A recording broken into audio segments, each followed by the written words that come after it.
Imbag nga agsapa, iti amin na dumdumneg dito 104.7 FM Radyo Sagada.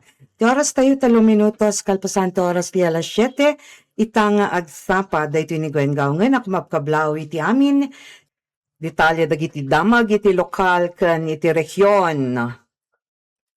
Agnamnama, dagiti manalo iti Benguet, amay salbar ti gobyerno, dagiti apit da. Naibaga ni ti namnaman dagiti Manalo na sa Benguet kalpasan nga inkari ni Pangulo Ferdinand Marcos Jr. agatangan ti gobyerno dagiti sobra nga apit da. Babaon daytoy ket maliklikan na madadaol dagiti nateng ken saan na malugi dagiti lokal Manalon. Gapo pay lang iti krisis ti lana. Kinidaw dagiti Manalo niti Department of Agriculture ken kadagiti lokal a gobyerno a direkta nga alaen dagiti nateng tapno saanda nga agparikot iti nangina a krudo. Siguan kaniya DA-CAR Regional Director Jenny Lindawayan, aktibo dan ang makikoordinar kadagiti kooperatiba ken LGUs para iti panakaipabulod dagiti truck ken panagbirok iti institutional buyers amang ala kadagiti at-risk produkto. Nagpanawagan mo't lang ti DA kadagiti kumpanya makitinulong kanyada tapno direktadan ang may konektar kadagiti Manalon. Di sa bali paya damag, gagapo iti panagsarak iti dry season. Nagpalagip manen ti Cordillera Regional Disaster Risk Reduction and Management Council wano RDRRMC nga ununaan ti pagtalgadan ken panangliklik iti uram iti region. Iti sidong ti direktiba ni Regional Director Albert Mogol, mabilbilinan dagiti lokal a gobyerno ken ahensya akas iti BFP ken DENR nga irutan ti monitoring. Kasapulan mo't lang ang mga latang iti fire breaks nangruna pa iti tadinmanunan iti 141 nga insidente iti forest ken grass fires tinai-record itang 2026. Iti datos ti BFP Cordillera kaadwan ti kaso ti uram iti Benguet ken Mountain Province anang dadaol iti nasurok ko upat gasot ektarya ti kabakiran ken daga. Napetpet ti panawagan ti ahensya nga agtinulong dagiti umilya pasardengan ti uram nga agtultuloy karagiti banbantay ti region. Isabali pa damag ditoy Cordillera. Iti madamaket tila ang munisipyo ti Natonin dito Mountain Province ti mabigbigbig nga agmaymaysa a producer ti abaka iti entero nga Cordillera. Ngem posible ang mabaliwan apaman ang mapaneknekan nga authentic dagiti fiber ang mabirukan sa jay Kalinga. Siguan kan Philippine Fiber Industry Development Authority dito PhilFIDA Regional Director Engineer Irma Rodis, manarimaan ti panakaipasidong dagiti mulmula sa jay Kalinga iti laboratory testing tapno makumpirma no agpaiso dagitoy nga abaka. Kagiddan daytoy ket nang isayangkat ti PhilFIDA iti tallo aldaw panagsanay sa jay Tabuk City para iti panang aramid kadagiti produkto akas iti hair ties ken slippers tapno isagana dagiti taga Kalinga kadagiti oportunidad iti pangkabyagan. Sigon ken ni Rodis target da mapalawat ti industry ti fiber iti region ken mapatalinaed ti posisyon ti Pilipinas akas sa numero 1 nga supplier ti abaka iti world market. Iti met Benguet, naputput nga sinupyat dagiti na insigudan nga umili sa jay Barangay Bulalakaw, Mangkayan, Benguet, ti panakailaylayon manen ti mining permit, Telepanto Consolidated Mining Company. Iti may isang resolusyon na pinirmahan ti 15 nga community leaders in paganetget at ti grupo nga ikaten ti intero a barangay dati coverage, ti operasyon, ti kumpanya, gapu iti pangta iti salunat pagtalgadan ken aglawlaw. Irekreklamo dagiti residente ti panakapukaw ken kontaminasyon dagiti pag-alaan dati danom pati ti lumlumtaw dagiti sinkholes ken pannakabetak ti daga iti lugar da.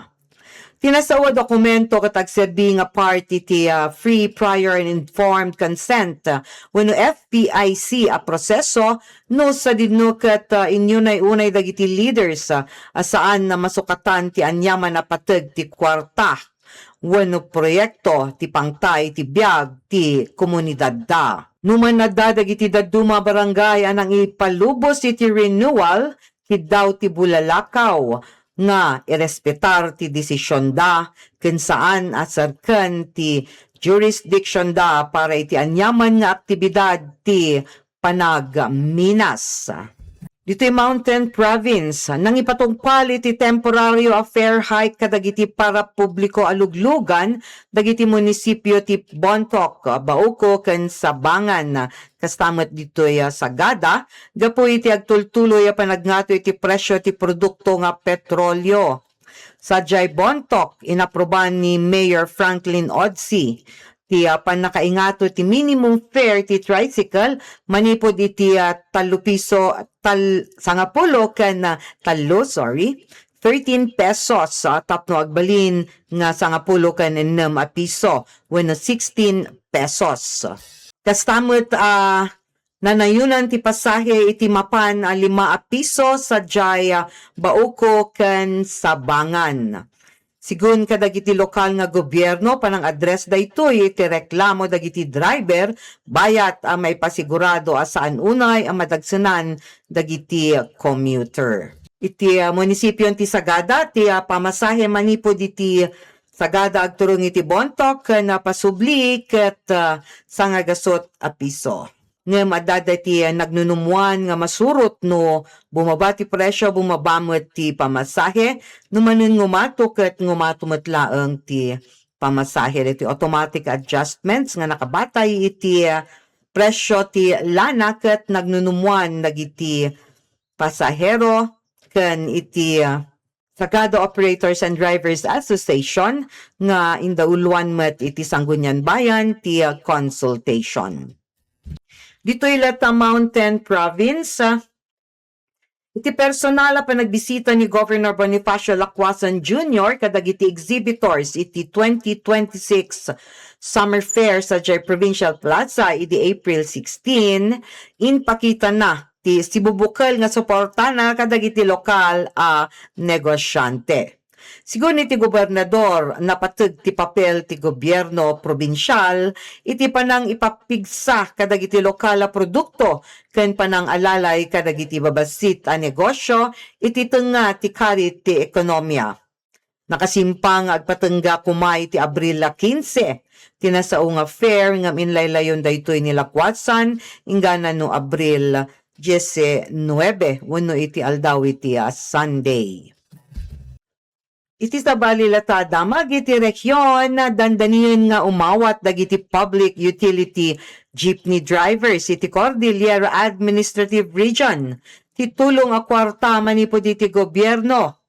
Inpakamo ti Department of Social Welfare and Services wenno DSWD ti rehiyon na ituding ti payouts manipod iti Abril 21 aging ganay ti 24.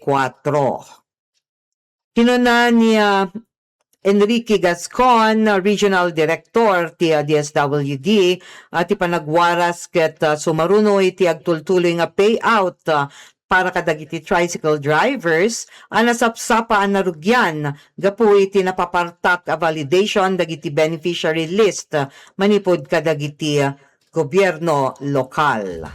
Tilistahan dagiti driver ti jeepney ket agapu iti Land Transportation Franchising and Regulatory Board amang ipasigurado dagiti laeng rehistrado a driver ti makaawat iti tulong. Saan nakaraman dagiti kolorum wenno saan nairehistro a driver nga mabalin nga ag-aplikar iti sidong ti programa ti AIX. Ti nasa nga tulong ket one-time payout kas paset iti 30 billion peso a pondo para iti sektor ti transportasyon iti entero a pagilyan iti baet ti agtultuloy a krisis ti gasolina. Dito'y Mountain Province, nairo ti panawagan ni Mountain Province Governor Jet Dominguez. Kadagiti kakailyan nga isardeng ti makadadaol pa ng uram, kadagiti banbantay.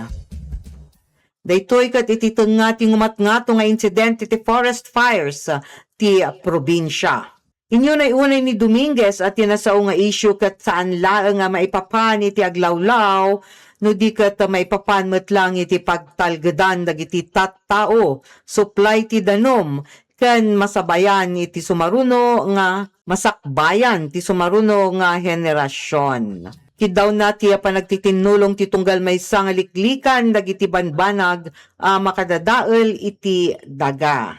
Apela para iti panagkaykaysa ti entero a probinsya, tapno sa lakniban ti pagtaengan na bayat nga adapay ti maisalbar kadagiti kabakiran ti rehiyon. Inaklon met ti Municipal Social Welfare and Development Office iti MSWDO ti Sagada nga awan ti pondo ti lokal na gobyerno ken nalawag a direktiba tapno ipaayan ti tulong dagiti unregistered drivers wenno kolorum iti munisipalidad itutunga ti mapadpadasan a krisis iti presyo ti petrolyo. Numanin muna nga inbaga ti Department of Transportation kan LTFRB ang mabalin nga masideg dagiti driver nga awan ti prangkisa da iti programa nga assistance to individuals in crisis situation wenno AX ti DSWD saan daytoy amarikna iti beneg ti munisipyo. Sigun iti MSWDO, uray no ti AX ket may nga flexible program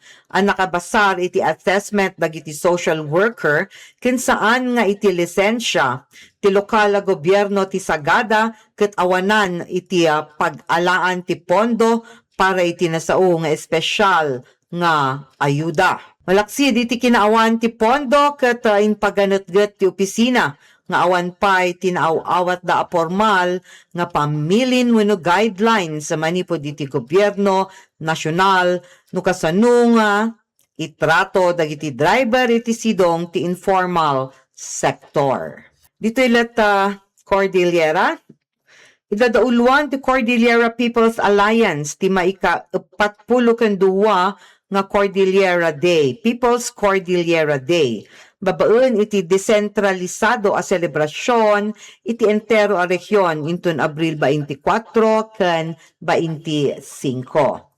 Maangay dagiti aktibidad iti nagdudu mga probinsya a pakiramanan ti Itogon sa Benguet, iti Kalinga, iti Abra, Mountain Province, Ifugao, Apayao ken syudad ti Baguio. Adamot la dagiti aktibidad nga may sayangkat iti Manila ken sumagmamano iti international locations. Iti tema itangatawan, assert our land, right and livelihood ket nakatutok iti panangidepensa kadagiti ancestral lands ken panangtutok kadagiti epekto ti agtultuloy a krisis ti lana iti pagilian. Kinuna ni CPA spokesperson Ned Tuginay asaan laeng apaka-laglagipan tinasao nga aktibidad no diket awag amang tutok kadagiti issue kas kadagiti issue ti panagminas matngato a gastos iti gasolina ken ti epektoda kadagiti komunidad.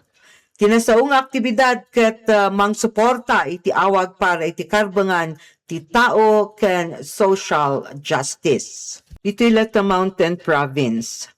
May sa proyekto ti Waterworks, ti opisyala na ited iti komunidad iti Am-Am ijay Tadjan Mountain Province iti Abril 14. Ti proyekto ket indauluan ti Cordillera People's Alliance iti panakitinulong iti Siam Farmers Association. Babaen ti suporta manipod iti United Church of Canada ken Land is Life. Agarup 60 a households wenno babalay wenno agarup 30 nga individual ti manamnama amang yun una ang agnumar iti proyekto ang makatulong amang sabat iti inaldaw a danum ken amang suporta kadagiti aktibidad ti panagtalon. Sigun kadagiti organizers ipakita ti inisyatibo ti bileg ti panagkaykaysa iti panangsulbar iti nakakinakurang dagiti kang runaan na serbisyo kadagiti adayong komunidad. Pasati na sa nga proyekto ti may kapatpulo kenduwa nga People's Cordillera Day ang maangay inton Abril 24 kan 25. Iti tungtungan iti sports, agarup sa nga gasot nga delegado manipod sa gada karaman ti ubi nga baseball kan softball players dagiti coach da kan support staff ti nagbiyahe idi Abril 15 papaturong sa Ilocos Norte tapno makia laban iti 2026 Little League Philippine Series ang mapasamak inton nagrugin iti April 17 aging gana iti April 25. Inem apulo ken 8 atleta manipod iti na dumaduma nga eskwelaan dito'y Sagada iti na dumadumamot a dibisyon ti baseball ken softball. Kadwada ti agarup enem ribong atleta manipod iti 170 teams iti intero pagilyan. Naisayang kat ti send-off ceremony ijay tangeb nga pinasutan dagiti lokal nga opisyal dagiti coach ti naganak ken dagiti kameng ti kapulisan agtultuloy nga napigsa ti tradisyon ti Ganduyan Box ang makipaspaset iti daytoy nga tournament iti Tinawen.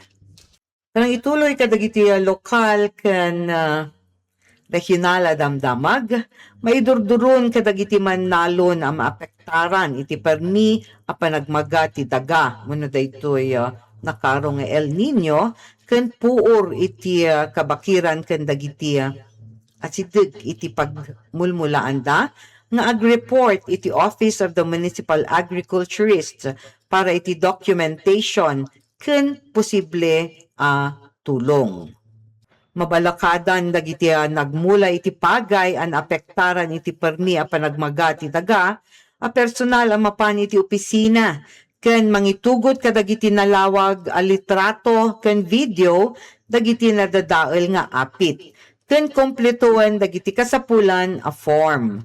Kabayatan na dagiti coffee farmers an apektaran iti puor ket rumbeng met nga i-report da dagiti lugida ken idatagda dagiti makita nga ebidensya ti pannakadadael ken agpalista iti crop insurance tapno suportaran ti rehabilitasyon ken masangwanan produksyon.